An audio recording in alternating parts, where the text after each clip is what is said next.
তুমি কোন শহরের মাইয়া গো লাগে উড়াধুরা, তুমি কোন শহরের মাইয়া গো লাগে উড়াধুরা।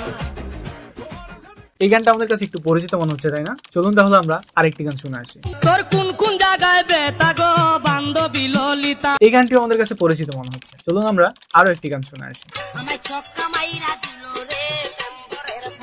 আর এবার আমরা আসল গানটি শুনে আসি। গানগুলো শুনে আমরা কিন্তু বুঝতে পারছি এখানে গানের সুর নকল করা হয়েছে। আসলে কি নকল করা হয়েছে? না, গানের সুর নকল করেনি রায়হান রাফি। সাকিব খানের সাথে নতুন যে তুফান মুভিটি আসছে সেখানে এই গানটি ব্যবহার করা হয়েছে, কিন্তু এই গানটির সুর নকল নয়। এই গানটি ব্যবহার করার আগে সুরকার থেকে পারমিশন নিয়েছিলেন রায়হান রাফি। কিন্তু আমরা আজকে এই গানটি নকল কিংবা আসল এটি নিয়ে কথা বলবো না। আজকে আমরা কথা বলবো কেন এই গানটির মধ্যে দিয়ে তুফান মুভিটির দারুণ মার্কেটিং হচ্ছে। আর সোশ্যাল মিডিয়াতে এই গানটি দেওয়ার কিছুক্ষণ পরে মানুষ এই গানটির অনেক মজার মজার ভার্সন গুলো বের করা শুরু করে, আর এর মধ্যে দিয়ে কিন্তু গানটির মার্কেটিং হওয়া শুরু হয়ে যায়। সবার মুখে মুখে গানটি, আর যেই দেখছে তার কাছে কিন্তু এই গানটি মজা লাগছে, সে মজা করে গানটি শেয়ার করে যাচ্ছে। আর এর মধ্যে দিয়ে কিন্তু আমরা বুঝতে পারছি মিম মার্কেটিং এর কথা। তুফান মুভিটির টিজার যখন প্রথম রিলিজ হয় তখনই কিন্তু সোশ্যাল মিডিয়াতে একটি তোড়পাড় চলে এসেছিল, এই মুভিটি নাকি কেজিএফ থেকে নকল করা হয়েছে। আর এছাড়াও এনিমল থেকেও কিন্তু এই মুভিটির অনেক কিছুই নকল করা হয়েছে। আর এখন দেখা যাচ্ছে এই মুভিটির যে গান ব্যবহার করা হয়েছে উড়াধুরা, সেখানেও গানের সুর নকল করা হয়েছে। এই মুভিতে কিন্তু আরো 3টি গান রয়েছে, কিন্তু সেই 3টি গান নিয়ে কারো এত মাথা ব্যথা নেই। সবাই এই উড়াধুরা গানটি নিয়ে কিন্তু মেতে রয়েছে। আসলে কারণটা কি?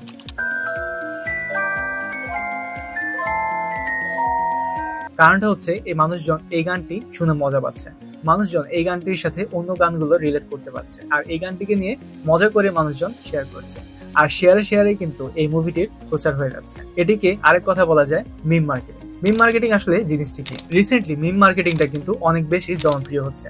মিম মার্কেটিং হচ্ছে কোনো কিছু মজার মাধ্যমে ফান ক্রিয়েট করে স্টোরি টেলিং এর মাধ্যমে শেয়ার করা। আর মানুষজন এই গানটি যখনই হাতে পেয়েছে তখনই এই গানটির মজার মজার ভার্সন গুলো বানানো শুরু করেছে এবং সেই ভার্সন গুলোর সাথে মিক্স ম্যাচ করে গানটি ছাড়া শুরু করেছে।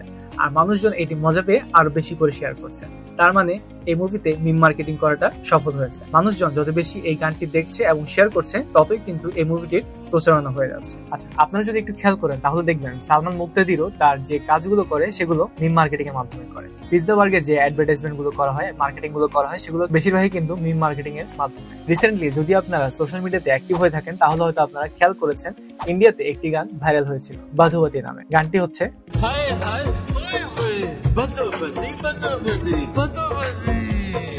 এই গানটিও কিন্তু ভাইরাল হয়েছে মিম মার্কেটিং এর মাধ্যমে। মানুষজন এই গানটিকে মিম বানিয়ে বিভিন্ন জায়গায় শেয়ার করেছে। অনেকজন এটিকে রিক্রিয়েট করেছে, অনেকজন এটিকে দিয়ে টিকটক বানিয়েছে, অনেকজন এটিকে দিয়ে অন্যান্য ম্যাটেরিয়াল মিক্স করে গানটিকে ভাইরাল করে দিয়েছে। আর যার কারণে মাত্র একটি গান দিয়েই সে আজ ভাইরাল। মিম মার্কেটিং শুধুমাত্র সোশ্যাল মিডিয়ার মানুষরা নয়, সবাই ব্যবহার করে। এমনকি আমাদের পৃথিবীর সবচেয়ে ধনী ব্যক্তিদের তালিকার যিনি থাকে সবসময়, ইলন মাস্ক, তিনিও কিন্তু মিম মার্কেটিং মাধ্যমে তার কাজগুলো করে থাকেন। ইলন মাস্ক কয়েক বছর আগে তার টেসলার যে সাইবার ট্রাকটি ছিল সেটি সে শোরুম করতে যাচ্ছিল, এমনকি শোরুমে সাইবার ট্রাকটি কতটুকু মজবুত তা দেখানোর জন্য একটি আয়রন বল ছুঁড়ে মেরেছিল সাইবার ট্রাক। আর তখনই সে সাইবার ট্রাকটির কাজ ভেঙে যায়। আর সবাই এটিকে নিয়ে মজা শুরু করে, এটিকে নিয়ে মিম বানানো শুরু করে, আর সাথে সাথে ইন্টারনেটে তোলপাড় হয়ে যায়। কিন্তু এখানেই খেলাটি ঘুরে যায়। একটি সাইবার ট্রাক যা কিনা তার উদ্বোধনের দিনই ফেল হয়ে যায়, সেই সাইবার ট্রাকের প্রি অর্ডার হয়ে যায় 25 লাখ। জাস্ট তাহলে চিন্তা করে দেখুন মিম মার্কেটিং এই ক্ষেত্রে কতটা কার্যকর হতে পারে। শুধুমাত্র সোশ্যাল মিডিয়ার মানুষজন নয়, সবাই এই মিম মার্কেটিং নিয়ে আজকে কাজ করে যাচ্ছে।